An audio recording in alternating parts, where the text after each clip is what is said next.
Hello friends, मैं doctor Rawat Chaudhary, yes homeo infertility centre Jodhpur से। Friends, आप लोग जानते हैं कि हम लोग इस चैनल पे बात करते हैं मेल फीमेल इनफर्टिलिटी से रिलेटेड टॉपिक्स के बारे में। किस तरह से आप बिना आईवीएफ के होम्योपैथिक ट्रीटमेंट से जो है माता पिता बन सकते हैं। किस तरह से अगर कोई भी मेल या फीमेल कोई सेक्सुअल हेल्थ इंडिविजुअली उनकी प्रॉब्लम है तो आप बिना कोई साइड इफेक्ट्स के इसको होम्योपैथी से ठीक कर सकते हैं। आज के वीडियो में हम लोग फीमेल हेल्थ से रिलेटेड एक टॉपिक के बारे में बात करने वाले हैं। एक ऐसी तकलीफ जिसके कारण एक तरफ तो अनमेरिड गर्ल्स परेशान रहती है कि उनको टाइम पर पीरियड्स नहीं आ रहे हैं, वहीं दूसरी तरफ जो मैरिड लाइफ के अंदर है वो परेशान रहती हैं कि उनको पीरियड्स नहीं आ रहे हैं, जिसके कारण उनको कंसीव करने में दिक्कत आती है। फ्रेंड्स, कोई भी फीमेल्स में जब डिलेड पीरियड्स होते हैं तो कई बार उनको हार्मोनल पिल्स दी जाती है जिससे उनको पीरियड्स आते हैं, और जब तक आप ये हार्मोनल पिल्स लेते हैं तब तक आपको पीरियड्स आते रहते हैं, और जैसे ही आप पिल्स बंद करती हैं आपके वापस पीरियड्स बंद हो जाते हैं, और इसके साथ में आपकी बॉडी में कई तरह के हार्मोनल इम्बैलेंसेस देखने को मिलते हैं। जब इसके लिए आप कई तरह के ब्लड टेस्ट करवाते हैं, आप अल्ट्रासाउंड अपना करवाते हैं, तो उसके बाद आपको बताया जाता है अक्सर कि आपकी बॉडी के अंदर एक जिसको अंडा भी कहा जाता है वो नहीं बन रहा है, या एक क्वालिटी अच्छी नहीं है, उसकी साइज अच्छी नहीं है, आपकी बॉडी के अंदर ओवरीज में सिस्ट हो गई है जिसको पीसीओडी कहा जाता है, या आपका एग रैप्चर नहीं हो रहा है, या आप में लो एएमएच है और दूसरे हार्मोनल इम्बैलेंसेज है जिसके कारण जो एग है उसकी अच्छी क्वालिटी नहीं है। और किसी भी फीमेल के अंदर जब एग क्वालिटी अच्छी नहीं होगी तो आप समझ सकते हैं कि उनको पीरियड्स टाइम पे नहीं आएंगे और मैरिड लाइफ में उनको कंसीव करने में भी दिक्कत आएगी। अब हम शॉर्ट में समझ लेते हैं कि आखिर एग क्या है और कैसे बनते हैं और कहां पर बनते हैं। वो लोग जिनका साइंस बैकग्राउंड है वो सब अच्छी तरह से जानते हैं, लेकिन जिनका साइंस बैकग्राउंड नहीं है उनको मैं एक बेसिक आइडिया देने की यहाँ कोशिश कर रहा हूँ।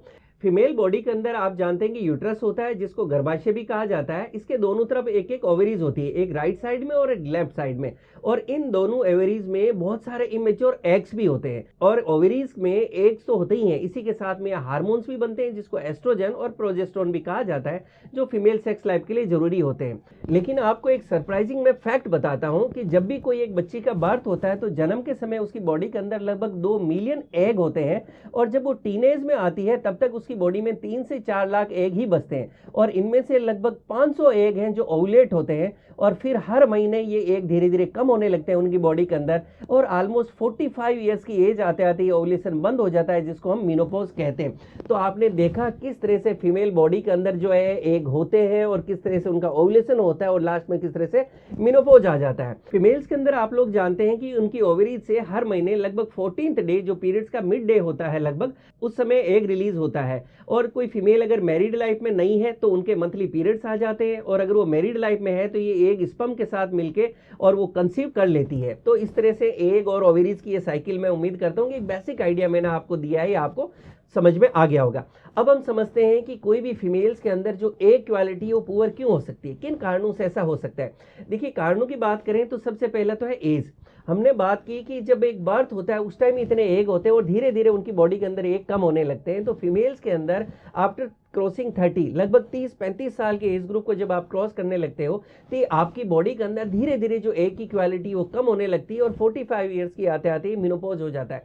इसीलिए जो है ये कहा जाता है कि फीमेल्स के लिए अगर कंसीव करना है तो जो बेस्ट एज है वो 20 to 25 के बीच का एज ग्रुप को बेस्ट माना गया है, और आफ्टर 30 एग क्वालिटी आपकी बॉडी जो नेचुरली है, लाइफ साइकिल जो आपके उसके अकॉर्डिंगली वो कम होती जाती है। इसी तरह से आज के समय की जो गर्ल्स हैं उनके अंदर सबसे बड़ी प्रॉब्लम जो देखने को मिल रही है वो पीसीओडी, जिसको हम पॉलीसिस्टिक ओवेरियन डिजीज कहते हैं, जिसके कारण उनकी एग क्वालिटी नहीं अच्छी हो रही, पीरियड्स टाइम पे नहीं आ रहे, एंड दूसरे हार्मोनल इम्बैलेंसेस भी देखने को मिलते हैं। स्टडीज ये भी कहती है कि अगर कोई फीमेल्स बहुत ज्यादा स्ट्रेस में रहती है, बहुत ज्यादा एंजाइटी में रहती है, तो उसके कारण भी उनकी एग क्वालिटी अच्छी नहीं रहती। इसी तरह से वो लोग जो बहुत ज्यादा ओवरवेट है, अगर आप स्मोकिंग कर रहे हैं, आप एल्कोहल ले रहे हैं, या आप अनहेल्दी फूड्स खा रहे हैं, आप बहुत ज्यादा फास्ट फूड्स खा रहे हैं, पैक्ड फूड आइटम्स खा रहे हैं, ऑयली फूड्स खा रहे हैं, स्ट्रीट फूड्स आप ज्यादा ले रहे हैं, तो उसके कारण भी आपकी एग क्वालिटी कम हो सकती है।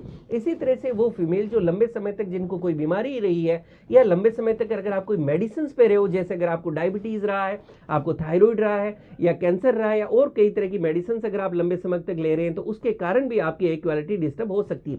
इसी तरह से अगर आपको एंडोमेट्रियोसिस, चॉकलेट सिस्ट की प्रॉब्लम है तो उसके कारण भी आपकी एग क्वालिटी डिस्टर्ब हो सकती है। कई बार अगर आपने अपनी मैरिड लाइफ में या बिफोर मैरिज भी कोई तरह से हार्मोनल पिल्स लिया है तो उसके कारण भी आपकी बॉडी के अंदर हार्मोनल इम्बैलेंसेस होकर आपकी एग क्वालिटी डिस्टर्ब हो सकती है। अब हम बात करें इसके ट्रीटमेंट की, इसको ठीक कैसे किया जाए। देखिए, ठीक करना है तो सबसे पहले तो आपको लाइफ स्टाइल ठीक करनी है, जो हमने कारणों में समझा था। अगर आपका वेट बहुत ज़्यादा है उसको आप कम करें। इसी तरह से आप अपनी डाइट के अंदर जो है अनहेल्दी फूड्स फूड्स बिल्कुल नहीं लें। आप अपनी डाइट्स में देखें ज़्यादा से ज़्यादा फ्रूट्स लें, वेजिटेबल्स लें। आप अपनी डाइट में फोलिक एसिड रिच फूड्स लें, जिंक वाले फूड्स लें, विटामिन ए लें, ई लें, और इसी तरह से अपनी लाइफ में स्ट्रेस एंजाइटी कम रखें। आप कम से कम 1 से 2 घंटा फिजिकल एक्टिविटी जरूर करें। आप वॉक और योगा को अपनी लाइफ में जरूर करें। और अगर आप मैरिड लाइफ में हैं तो कोशिश करेंगे बिफोर 30 आप जल्दी से जल्दी कंसीव करने की कोशिश करें। इसके साथ में होम्योपैथी के अंदर बहुत ही अच्छी सेफ और इफेक्टिव मेडिसिन आती है जिनके कोई साइड इफेक्ट्स नहीं है, और इनसे आप अपनी पीसीओडी की प्रॉब्लम को ठीक कर सकते हैं। अगर आपको इनफर्टिलिटी की प्रॉब्लम है उसको ठीक कर सकते हैं, हार्मोनल प्रॉब्लम को ठीक कर सकते हैं, इरेगुलर पीरियड्स को भी आप ठीक कर सकते हैं। और इसके ट्रीटमेंट के लिए मैं आपको एडवाइस करूंगा कि बेस्ट ट्रीटमेंट वो है जो आप अपने डॉक्टर से हमेशा डिस्कस करके और प्रॉपर्ली अपने केस के अकॉर्डिंगली लेते हैं। होम्योपैथी के अंदर अक्सर लास्ट में क्वेश्चन आता है, सर मेडिसिन कौन सी इफेक्टिव है। देखिए बहुत सी मेडिसिन है, लेकिन 2 मेडिसिन मैं आपके साथ शेयर कर रहा हूं जो मैंने देखा मोस्ट ऑफ द केसेस के अंदर बहुत ज्यादा इफेक्टिव पाई गई। पहली मेडिसिन है ऊफोरिनम 3x। ऊफोरिनम 3x की 2 गोली दिन में 3 बार आपके डॉक्टर आपको प्रिस्क्राइब कर सकते हैं। एंड नेक्स्ट मेडिसिन है कोनियम। कोनियम को भी 30 पोटेंसी में सुबह शाम आपके डॉक्टर आपके लिए प्रिस्क्राइब कर सकते हैं। ये 2 मेडिसिन मैंने देखा कि फीमेल्स के अंदर एग क्वालिटी इंप्रूव करने के अंदर काफी ज्यादा इफेक्टिव पाई गई है। और इसके अलावा भी बहुत सी मेडिसिन है जो as per need, as per symptoms आपके डॉक्टर आपको प्रिस्क्राइब कर सकते हैं। मैं उम्मीद करता हूं ये वीडियो आपको पसंद आएगा, आपके लिए लाभकारी साबित होगा। और अगर आपको भी पीसीओडी से रिलेटेड प्रॉब्लम है, एग क्वालिटी से रिलेटेड प्रॉब्लम है, पीरियड से रिलेटेड प्रॉब्लम है, इनफर्टिलिटी की प्रॉब्लम है, तो आप इसको होम्योपैथिक ट्रीटमेंट से बिल्कुल ठीक कर सकते हैं। Thank you.